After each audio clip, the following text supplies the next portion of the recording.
Okay. First of all, I wanted to say I already miss my walking and talking versions of my vlog. I think it works fantastically for getting me to be able to articulate what I'm thinking and just kind of keep ideas moving. The walking is just great. There are some advantages to doing a fixed studio set like this studio, but one of them is not the retrieval and expression of my ideas. Like I feel a little stunted when I'm just seated still. But anyway, I'm not going to do that right now. I apologize. But I did want to talk about movement. Gosh, I'm dumb. I really should go out. Should we go out? Let's go for a walk. Okay, we're going for a walk. Okay, I just couldn't actually go forward with that. I wanted to talk about movement and emotion and just be standing there in my office. It just didn't work. Uh, so I had to get out, go for a walk. Okay, so I mentioned this previously, but I want to talk about it again of this event that I went to that was an event about getting men better in touch with their emotions and feeling comfortable expressing those emotions and learning how to express them and being able to connect with other men. And it was just so fantastic.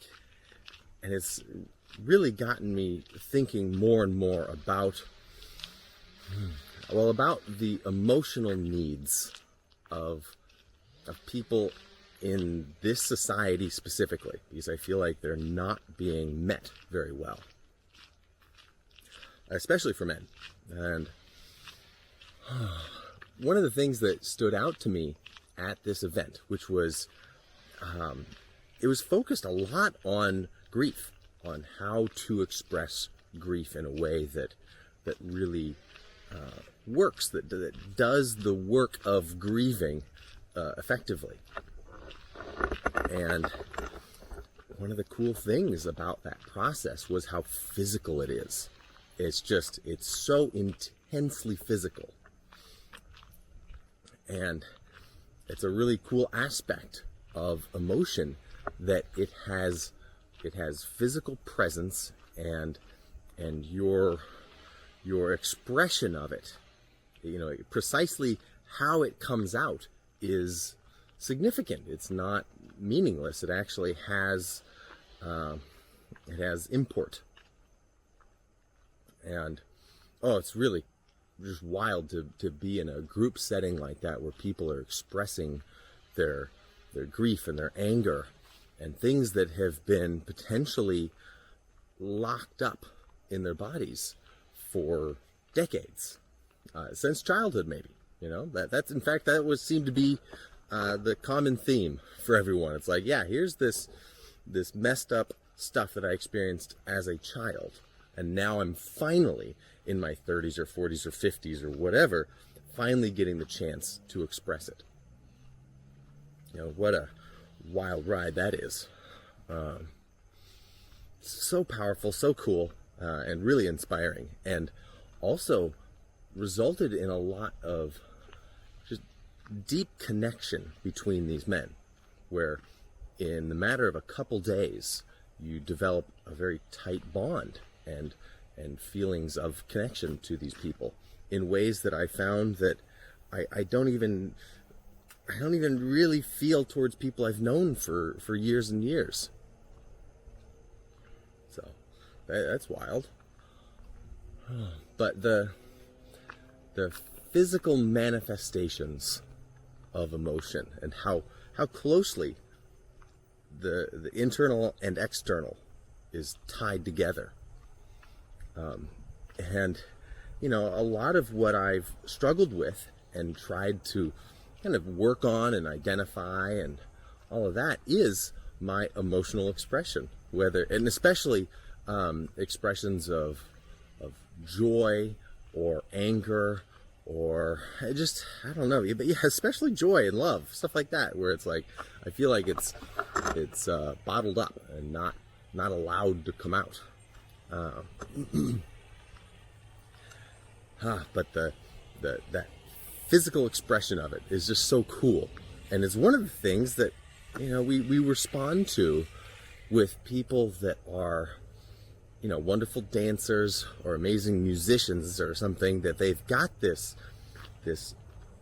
physical act that's emotion coming to life. And I find that really inspiring, and I want to explore it for myself. And how many people really need that kind of attention and practice, where they're given the opportunity to express emotion safely? We don't really give people that many opportunities where it's safe socially to do that.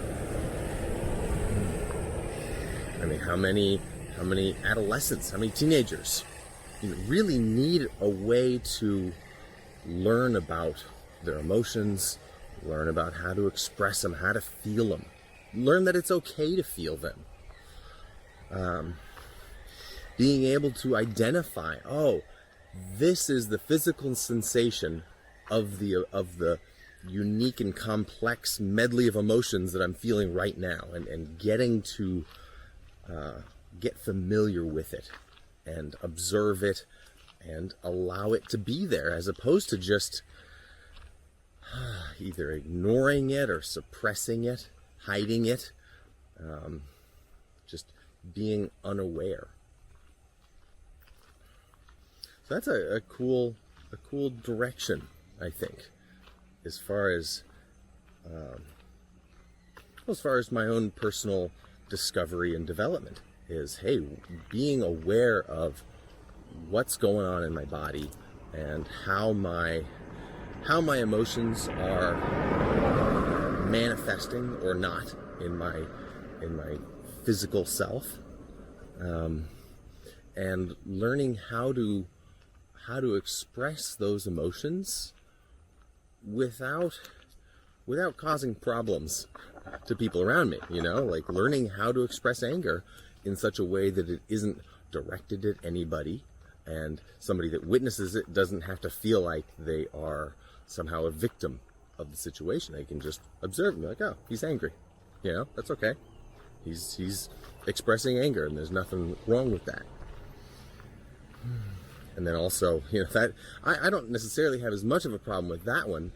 I don't typically feel a whole lot of anger, but I'm sure that I repress or suppress the anger that I do feel. But a big one for me is joy, being able to feel it and express it and not feel just ridiculously self-conscious about it, like I need to hide feeling good or something. That's so weird. Yeah, it feels good to get out and do the walk and talk thing, though. The studio is good for some things, but not this. Well, okay. I'm gonna wrap it up there. But I've got cool things in the works, and I'm excited to develop them more, a little more, before I start sharing them. And it's just it's an exciting time, for me. I guess there's a lot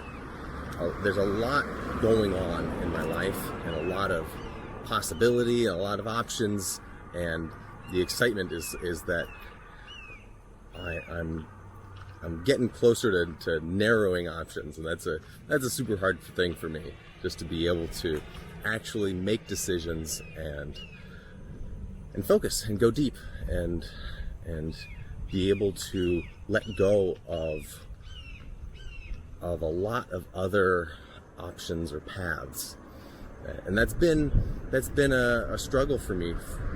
So much of my life is an inability to make decisions, because I don't want to cut off options. I'm afraid of actually committing myself to things.